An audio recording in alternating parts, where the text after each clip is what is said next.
विद्यार्थी मित्रांनो, तर आपण CET सेलवरती आता 6/12/2021 ला 5:30 नंतर फर्स्ट राऊंड अलॉटमेंट लिस्ट होणार आहे.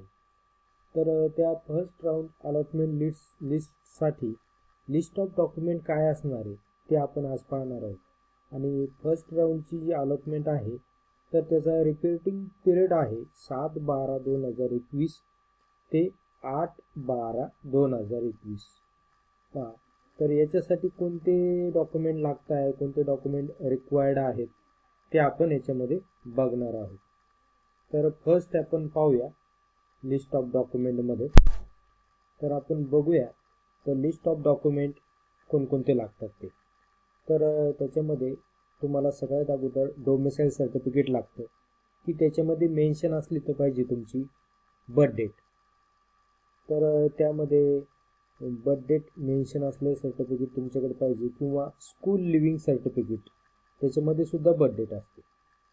नंतर आपण पाहूया marksheet of MST CET JEE NEET common entrance examination, याचं तुमच्याकडे मार्कशीट पाहिजे. नंतर SSC मार्कशीट पाहिजे, आणि HSC मार्कशीट सुद्धा तुम्हाला याच्यामध्ये पाहिजे, की HSC मार्कशीटमध्ये तुमचे पर्सेंटेज मेन्शन पाहिजे त्याच्यामध्ये. नंतर पाहूया, नंतर college living certificate, transfer certificate किंवा बोनाफाईड सर्टिफिकेट पाहिजे. समजा जर तो एखाद्या विद्यार्थ्यांनी दुसऱ्या कॉलेजला ॲडमिशन घेतलं असेल तर तिथं आपल्याला काय लागतं, बोनाफाईड सर्टिफिकेट.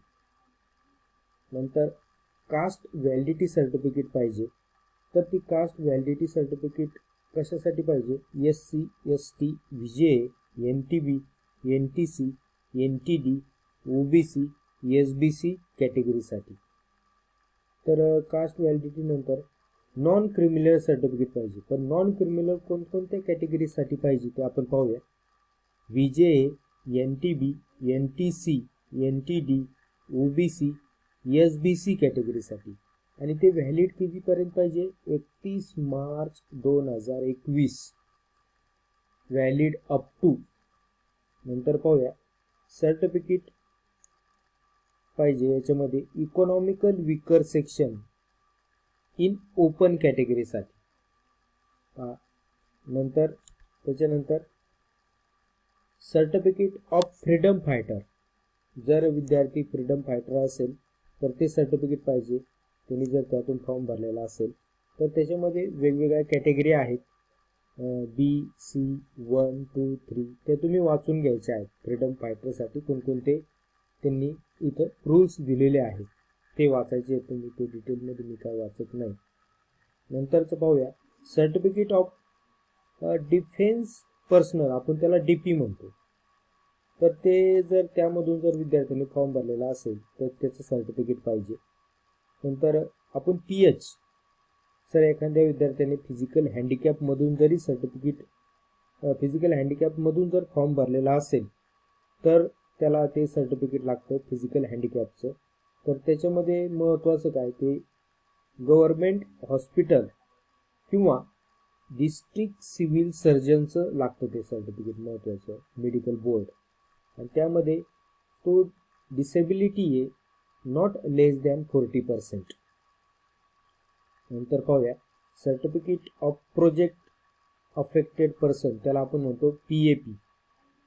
जर त्यामधून त्यांनी फॉर्म भरलेला असेल तर त्याला त्याचं सर्टिफिकेटच लागेल, महत्त्वाचं.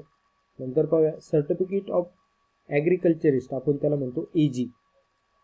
हे AGचं सर्टिफिकेट आहे आणि त्याची इयर मी तुम्हाला सांगतो 2019-20 2020-21. ते तहसीलदार किंवा नायब तहसीलदारकडून तुम्ही इश्यू केलेलं पाहिजे, महत्त्वाचं आहे. तर ते तुम्ही लक्षात ठेवायचं. पुढचं पाहूया आपण, जेणेकरून तुमचे वेटेज मार्क वाढलेले आहेत त्यासाठी तुम्हाला 7/12 उतारा पाहिजे. तो 7/12 उतारा 2019-20 2020-21 इश्यू केलेला पाहिजे बाय तलाठी कार्यालयातून. बाकीचे त्याचे मुद्दे आहेत, ते मुद्दे तुम्ही वाचून घ्यायचे आहेत, की 7/12 उतारा जर काही प्रॉब्लेम असेल किंवा दुसऱ्याचं आपलं नाव मेन्शन, म्हणजे आपण एक एक्झाम्पल म्हणून पाहूया. तर तो जर तुमच्याकडे ओरिजिनल नसेल तर तो डिजिटल म्हणजे सिग्नेचर ऑफ तलाठी officer is not mandatory of online. ज्यावेळेस तुम्ही ऑनलाईन करता 7/12 होता त्याच्यावर मॅन्डेटरी नाही. आणि मग तो त्याच्यामध्ये काय महत्त्वाचं पाहिजे, हॅविंग QR कोड किंवा 16 डिजिट व्हेरिफिकेशन नंबर असतो त्याच्यावरती, तो त्याच्यावरती पाहिजे. तर तो तुम्हाला ॲडमिशनच्या वेळेस व्हेरिफिकेशनला लागतो. समजा आता आपण त्याच्यानंतर सर्टिफिकेट ऑफ लँडलेस ॲग्रिकल्चर लेबर हे एक सर्टिफिकेट आहे. आपण त्याला म्हणतो भूमिहीन. जर त्यातून तुम्ही फॉर्म भरलेला असेल लँडलेस लेबर तर ते तुम्हाला सर्टिफिकेट लागतंय. महत्त्वाचं ते कुणाचं पाहिजे, तहसीलदार नायब तहसीलदार. नंतर आपण सर्टिफिकेट ऑफ फिशरमॅन. जर याच्यातून जरी तुम्ही फॉर्म भरलेला असेल तर फिशरमॅनचं सर्टिफिकेट पाहिजे. नंतर आपण NCC B&C सर्टिफिकेट.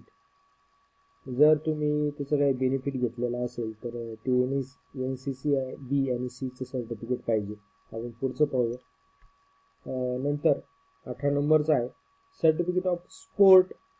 स्पोर्टमधून जर तुम्ही फॉर्म भरलेला असेल किंवा स्पोर्टचे काही मार्क घेतलेले असतील तर त्याच्यासाठी ते इंटरनॅशनल, नॅशनल, स्टेट आणि डिस्ट्रिक्ट आणि परंतु ते कशामध्ये 11वी आणि 12वी मध्ये ते तुम्ही इश्यू केलेलं पाहिजे बाय डिस्ट्रिक्ट स्पोर्ट ऑफिसर कडून.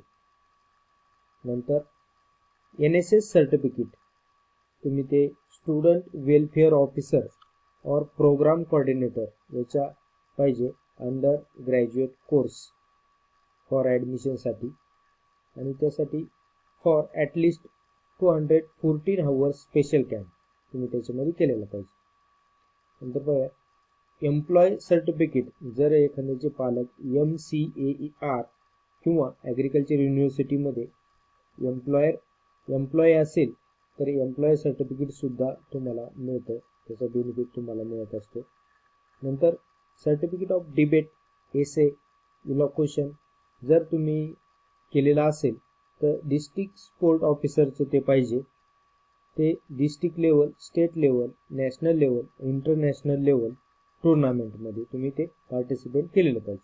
नंतर मार्कशीट किंवा certificate of diploma in agriculture science और ॲग्रिकल्चर इन्स्टिट्यूट अमरावती आणि वर्धा तरी खालचा असेल तरी व्यवस्थित तुम्ही त्याच्यातून जर फॉर्म भरलेला असेल तर ते मार्कशीट पाहिजे. पुढचं पाहूया आपण. मार्कशीट किंवा certificate of diploma in agriculture technical school. जर याच्यामधून फॉर्म जर तुम्ही याचा बेनिफिट घेतलेला असेल तर हे सर्टिफिकेट पाहिजे. किंवा एखादा विद्यार्थी जम्मू आणि काश्मीर स्टेटचा असेल त्याला मायग्रेंट किंवा डिस्प्लेस स्टुडंट हे सर्टिफिकेट लागतं. नंतर पहा no objection certificate from employ किंवा इफ एम्प्लॉयड जर असेल तर अपेंडिक्स G लागतं. नंतर सेल्फ डिक्लेरेशन लेटर लागतं, त्याला म्हणतो आपण अपेंडिक्स E. आणि as per the government resolution woman and child development department जर असेल तर ते सर्टिफिकेट सुद्धा लागतंय तुम्हाला. Certificate of orphan child issue by commissioner woman and child development Pune on there letter head. ते लेटर हेडवरती पाहिजे तुम्हाला. आणि शेवटचं म्हणजे self declaration letter in prescribe format आपण म्हणतो appendix D for minority quota of minority resolution. अशा पद्धतीने हे टोटल 29 सर्टिफिकेट आहेत. त्यापैकी जे सर्टिफिकेट तुम्ही ज्या सर्टिफिकेटचा फायदा घेतलेला असेल किंवा जे सर्टिफिकेट तुम्ही ते अपलोड केलेलं असेल असे सगळे सर्टिफिकेट तुम्हाला ज्यावेळी डॉक्युमेंट व्हेरिफिकेशनचा टाईम असतो किंवा पिरियड असतो त्यावेळेस तुम्हाला ते सगळे सर्टिफिकेट त्या कॉलेजमध्ये घेऊन यायचे. हे महत्त्वाची गोष्ट सगळ्यांनी लक्षात ठेवायची. आणि हा आमचा व्हिडिओ पाहिल्याबद्दल सगळ्यांचे धन्यवाद.